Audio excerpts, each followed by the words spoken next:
Understanding three important financial factors: salary, tax, and inflation. Hello everyone, Roancel is here of 1 Million Club.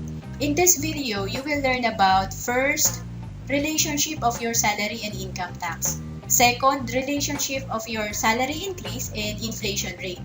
And how does inflation rate affects your finances?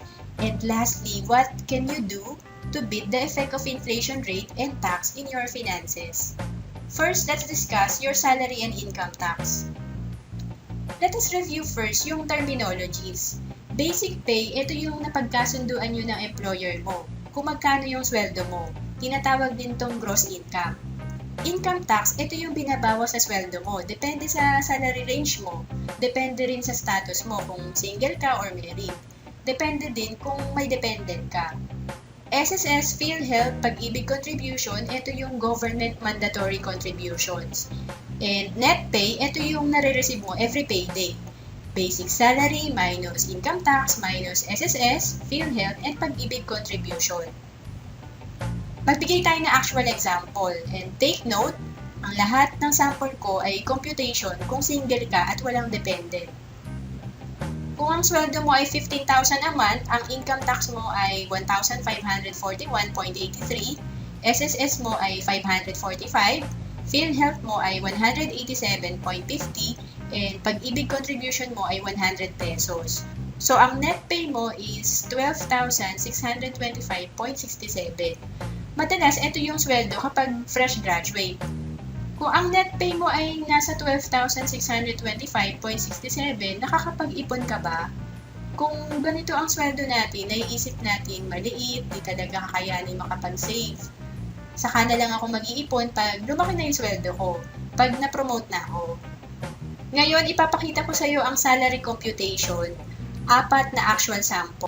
Again, take note, ang lahat ng sample ko ay computation kung single ka at walang dependent.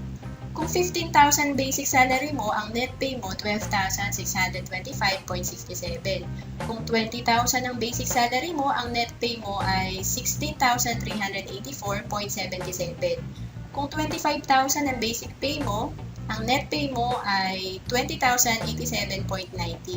And kung 40,000 ang basic pay mo, ang net pay mo ay 30,550.70. Then, when it comes to your income tax rate, pansinin nyo na as salary increase, income tax rate also increase. Kung nagsisimula ka pala mag-work, kung 15,000 sweldo mo, 10% ang tax mo. Kung ma-promote ka as supervisor, kung mag-increase sweldo mo to 40,000, nasa 21% na ang income tax mo. My message here, maganda habang maliit pa lang ang sweldo mo, matuto ka nang mag-save. Kasi saving money is a habit. Kung di mo madisiplin ang sarili mo habang maliit pa lang sweldo mo, kahit lumaki pa ang net pay mo, mahihirapan ka mag-ipon. Kaya madalas, pag may salary increase, nag-i-increase din ang expense. Dati, nung 15,000 pa lang sweldo mo, okay na sa'yo worth 60 pesos na lunch. Nung naging supervisor ka, lagi ka nang nagla-lunch out. And then sasabihin mo, bakit kaya ganun? Lumaki naman sweldo ko. Kasi mas malaki na yung tax ko. When it comes to saving money, it doesn't matter kung maliit or malaki ang sweldo mo. And alam naman natin na kailangan nating magbayad ng tax. What is important is how you manage your money. Don't wait for job promotion, don't wait for salary increase. Start with what you have right now. To check how well you manage your finances, I will give you an example. Assuming you are working for 5 years now, and ito yung sweldo mo for 5 years. On the third column, ginamit ko 13 instead of 12 months kasi sinama ko 13th month. Kung ang total salary mo for 5 years is 1,124,500 and based on prosperity formula na 20% dapat ang nasa save mo, your total savings for 5 years should be 224,900. Kung wala pa sa 50,000 na ipon mo, or wala kang naipon, it is a sign na di mo na-manage ng tama ang salary mo dahil maliit lang na ipon mo. Pwede mong gawin to para ma-assess mo kung gaano ka ka-discipline. Sabi nga ni T. Harv Eker, rich people manage their money well. Poor people mismanage their money well. Second, let us discuss the relationship of salary increase and inflation rate. Very important to na malaman ng mga empleyado. First, let us define the inflation. Inflation is a general increase in prices and fall in the purchasing value of money. Sa Tagalog, ito yung pagtaas ng bilihin, kaya yung kayang mabili ng pera natin kada taon ay kumukonti. From indexmundi.com, ito po yung inflation rate from year 2000 to 2014 here in the Philippines. Average inflation rate is 4.5% or gawin na lang natin 5%. Ibig sabihin, kung ang presyo ng candy ngayon ay piso, tataas siya ng 5 centavos, magiging 1.05 na next year. To illustrate further the inflation rate, magbibigay ako ng halimbawa. Noong 2003, ang pamasahe sa jeep, 4 pesos lang. Estudyante pa ako niyan. Noong 2013, tumaas na siya, naging 8 pesos. Ang bigas naman dati, noong 2003, nasa 20 pesos per kilo lang. Pero ngayon, 40 pesos na. Kaya naman dati, pag may 1,000 ka, marami kang mabibili. Pero ngayon, ang 1,000 mo, bilang na lang ang mabibili.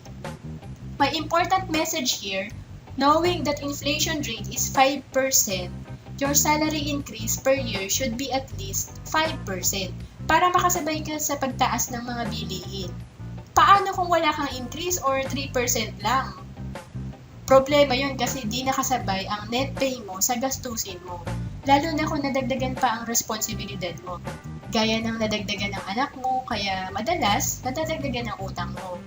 My advice here is to do your best in your job para you always get more than 5% salary increase.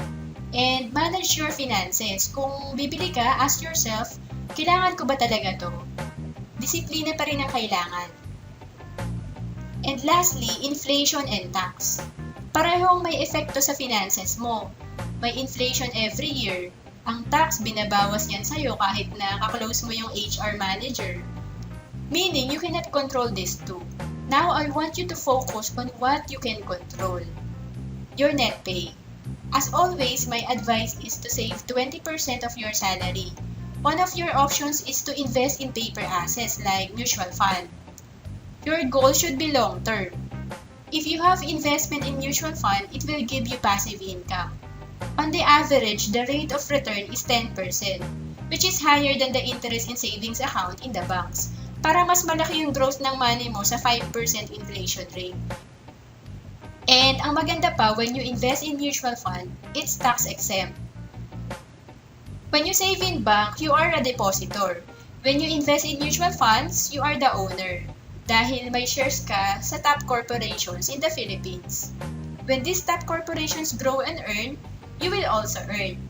Now, tatanungin kita, ano gusto mo, depositor or owner? Sabi nga ni Robert Kiyosaki, if you want to be rich, think big, think differently.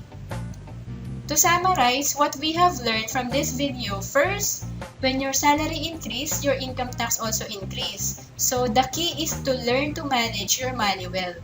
Second, your salary increase should be equal to or greater than 5% inflation rate.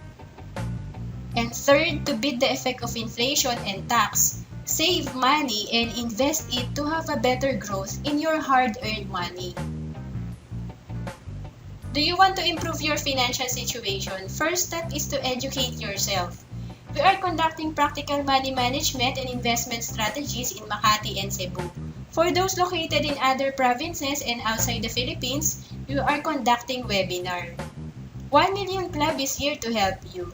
Please visit www.1millionclub.com and please subscribe if you like this video, and if you want to learn more about investment, you may also email me at roan@1millionclub.com.